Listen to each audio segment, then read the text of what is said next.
గౌరవ సభ్యులు సాధ్యమైనంత వరకు సభను తప్పుదోవ పట్టించడం కోసమే ప్రయత్నం చేస్తూ ఉన్నారు. పదే పదే సరే హరీష్ రావు గారు చెప్పారంటే రాజకీయం కోసం చెప్తా ఉన్నారు అనుకోవచ్చు. వారి వెనక ఉన్నటువంటి అంతకుముందు మంత్రిగా లెజిస్లేటివ్ అఫైర్స్ మంత్రిగా చేశారు, వారైతే సత్యదూరమైన మాటలు మాట్లాడరని నేను అనుకున్నాను. కానీ వారు కూడా అట్లాగే చెప్తా ఉన్నారు. అధ్యక్ష చాలా పెండింగ్లు ఉన్నాయి, మీరు 1,00,000 కోట్లు అప్పు చేశారు, మీరు 1,00,000 కోట్లు అప్పు చేసి బిల్లులు క్లియర్ చేయట్లేదు అంటున్నారు. 1,00,000 కోట్లు మేము చేయలేను, నేను చెప్పేది వినండి.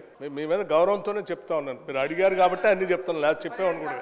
1,00,000 కోట్లు మేము చేయలేదు అధ్యక్ష. మళ్ళీ ఒకసారి చెప్తా ఉన్నాను క్లియర్గా, 52,000 కోట్లు మాత్రమే ఈ ప్రభుత్వం అప్పు చేసింది. దాంట్లో 66,000 కోట్లు వీరు చేసిన అప్పు వడ్డీ కట్టడానికే తీర్చాము అధ్యక్ష. వారు చేసుకొచ్చిన అప్పు ప్రిన్సిపల్ అమౌంట్కి ఆ వడ్డీకి కలిపి 66,000 కోట్లు మేము ఈ 10-11 నెలల్లో కట్టాము అధ్యక్ష. ఒకసారి ఆలోచన చేయండి, ఈ రాష్ట్ర విభజన జరిగినప్పుడు సంవత్సరం మొత్తానికి అప్పులు, ప్రిన్సిపల్ అమౌంట్, లేకపోతే ఇంట్రెస్ట్ అన్నీ కలిపి సంవత్సరం మొత్తానికి 6,400 కోట్లే అంత ఉండే కట్టడానికి. అటువంటిది ఈ 10 ఏళ్ళు వీళ్ళ పరిపాలన వలన సంవత్సరానికి 6,400 కోట్లు కట్టేదాన్ని మేము 66,000 కోట్లు బ్యాంకులు కట్టాల్సిన పరిస్థితి దుస్థితి తీసుకొచ్చారు అధ్యక్ష. వీళ్ళు మళ్ళీ ఇప్పుడు నీ సూత్రాలు మాట్లాడుతూ ఉన్నారు అధ్యక్ష. ఏం చేయాలా? ఇంకా ఇన్ని సత్యదూరమైన మాటలు మాట్లాడితే ఎట్లా అధ్యక్ష? చాలా బిల్లులు పెండింగ్ ఉన్నాయి.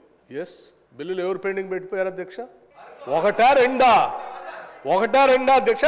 40,000 కోట్ల రూపాయలు 40,000 కోట్ల రూపాయలు పెండింగ్ పెట్టిపోతే మేము మీరు తెచ్చిన అప్పులకి వడ్డీ అసలు 66,000 కోట్లు ఆ అప్పుకి డబ్బులు కడుతూ మీరు ఈ పెట్టిపోయిన 40,000 కోట్ల బిల్లులు పెండింగ్ కూడా డబ్బులు కట్టుకుంటూ వస్తూ ఉన్నాం అధ్యక్ష.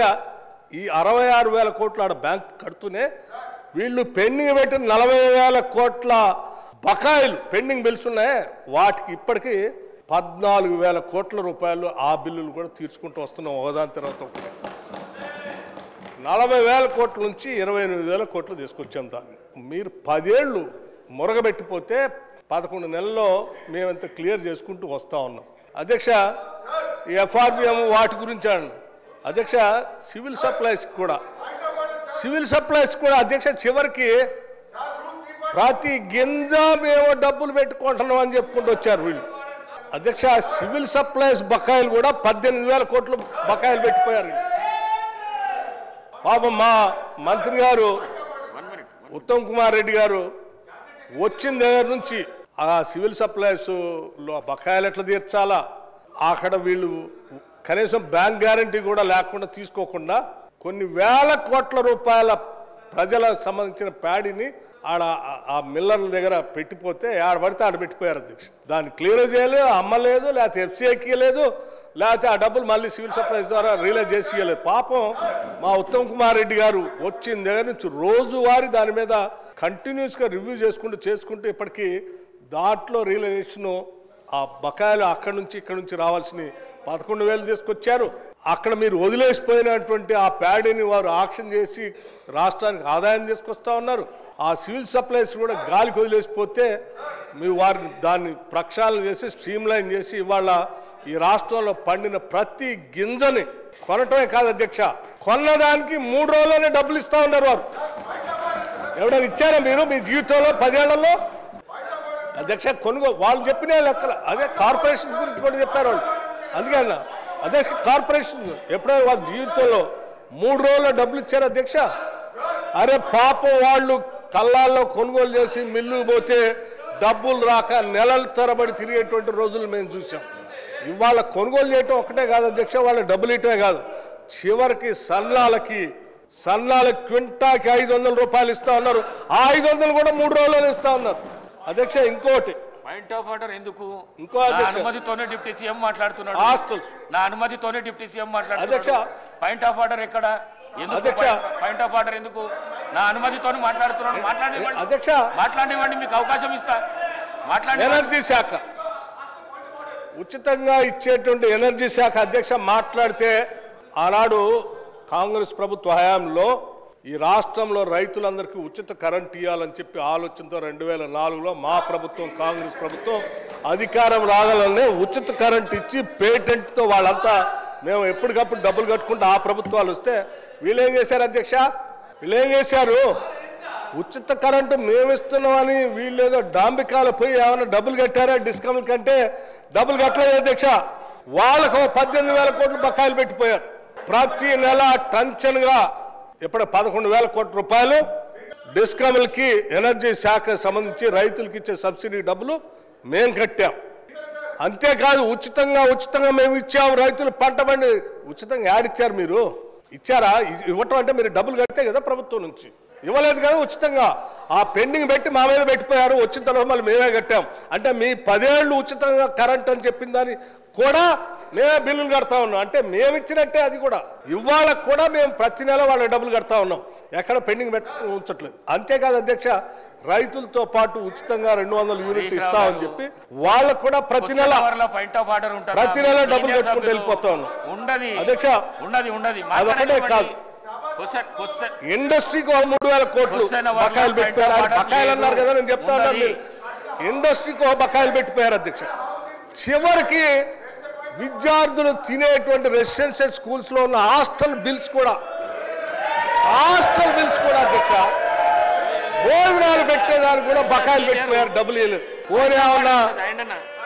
డబ్బులు పెంచారు, అది భారమైంది ఇవ్వలేకపోయినట్టు. అది కాదు అధ్యక్ష.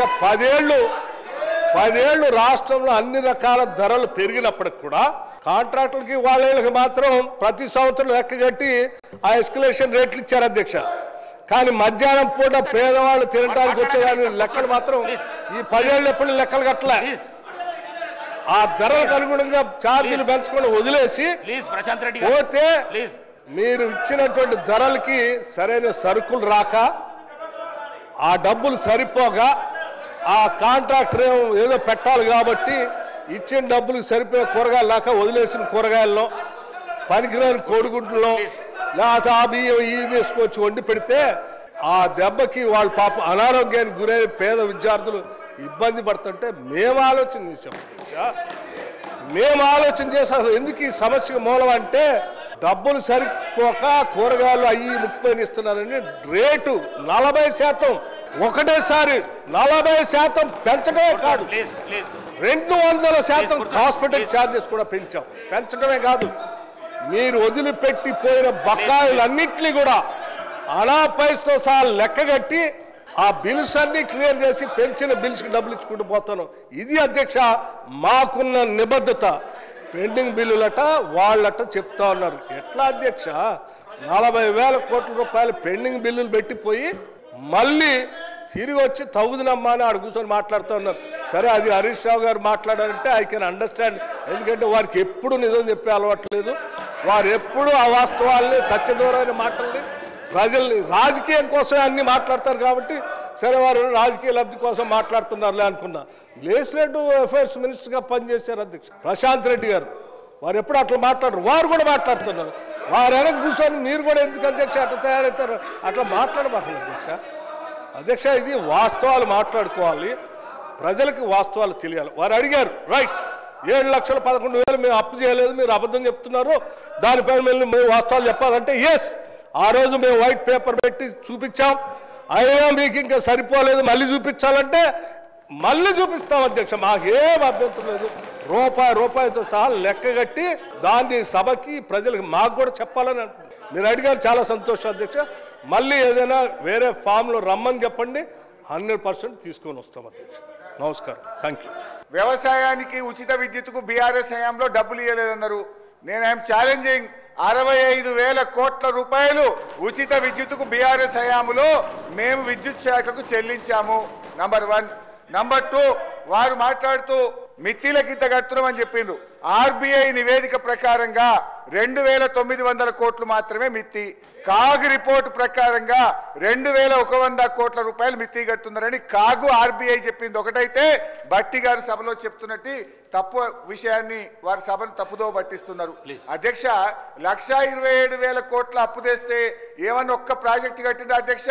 మేము మా బీఆర్ఎస్ హయాంలో మిషన్ భగీరథ, మల్లన్న సాగర్, రంగనాయక్ సాగర్ ఎన్నో ప్రాజెక్టులు కట్టి ఆస్తుల కల్పన చేసింది బీఆర్ఎస్ అయితే, అప్పులు చేసి వీళ్ళు కేవలం కమిషన్ల కోసం పంచుకొని తిన్నారు తప్ప వాస్తవానికి జరిగిందేం లేదు అధ్యక్ష.